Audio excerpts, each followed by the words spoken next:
humahaba ang listahan ng mga show cause order na inilalabas ng LTFRB laban doon sa mga kumpanya ng public utility vehicles na na-involved sa mga aksidente o kaya naman ay mga road crash. Attorney Hinton, sir. Opo, ito direktiba rin po ni Chairman Attorney George Aguadis na maging proactive po tayo dito, lalo na sa mga road crashes, no?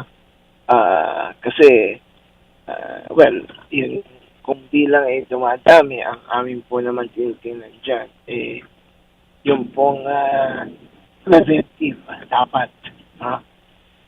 Kailangan maging preventive tayo, kaya kapag kami ganyan, ang tingnan natin, may show cause order po, at kapag may mga circumstances that will warrant the preventive suspension order, ay mag-i-issue ang board.